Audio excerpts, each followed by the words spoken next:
70% of the millionaires in the I say this, and I say this not to be disrespectful or rude or undermine anybody's situation, because people go through life.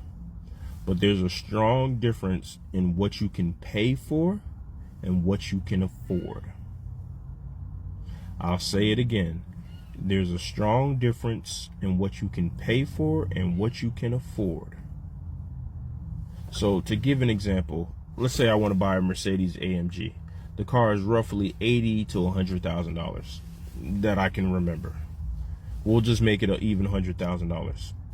I make $200,000 a year before taxes. So let's take out taxes. So we take out taxes, we'll say it's $30,000. That's $70,000 a year. $170,000 a year I make. Okay, so I'm working with $170,000 a year. Rent is $2,500 a month. My light bill is $300 a month, and my water is $100 a month. So we're already at $3,000. My car note, roughly car notes on average are about $700 to $900.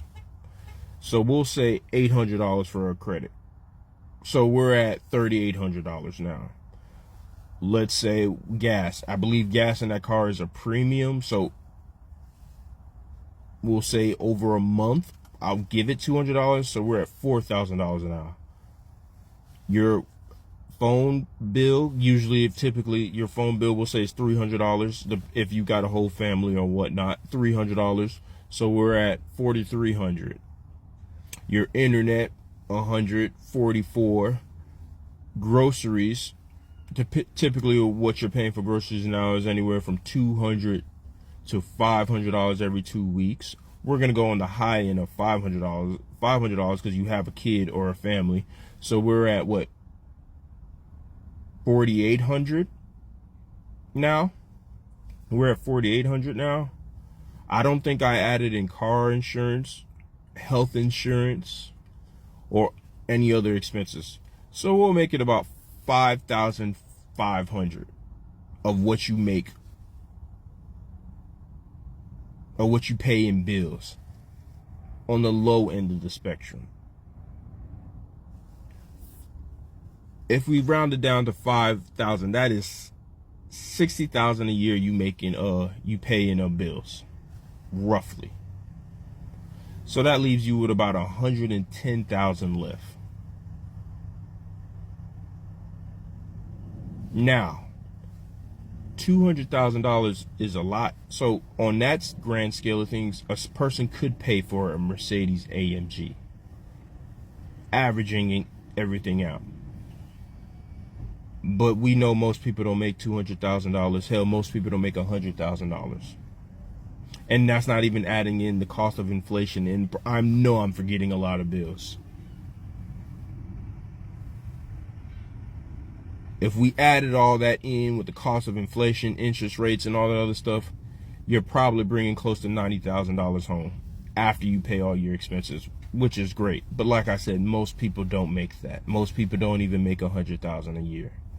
So with that being said and that being in mind, your average person cannot pay for nor afford a Mercedes AMG. So just because you have something written on paper that you make $100,000, $200,000, $300,000, $400,000 does not mean you can afford that same level of lifestyle. You have to learn to live within your means, if it's applicable. In some cases, it's not even applicable. Because like you make $200,000 a year, but you got a $2 million mortgage payment. I mean, a $10,000 mortgage payment because you got a $2 million house. That automatically, that rent goes from what I just said, $2,500 as an average, but that rent goes up to $10,000 a year. That's $120,000 right there. Give or take, your mortgage is $120,000 a year, and I already said you make $170,000. So now that's $50,000 that you have left for the year, which is still not bad considering most situations. So just be mindful of that. What's written on paper is not what you take home. What you take home is afterwards, whatever after you bring home, after all the bills you pay for a month. That is what you take home, and that's what you should work with when it comes to expenses and all that stuff. I'm not saying you shouldn't buy yourself nice things or treat yourself every once in a while, but just understand that's how you get into debt quick. That's how you mess up your money real quick, and that's how you don't build in generational wealth and invest and move forward.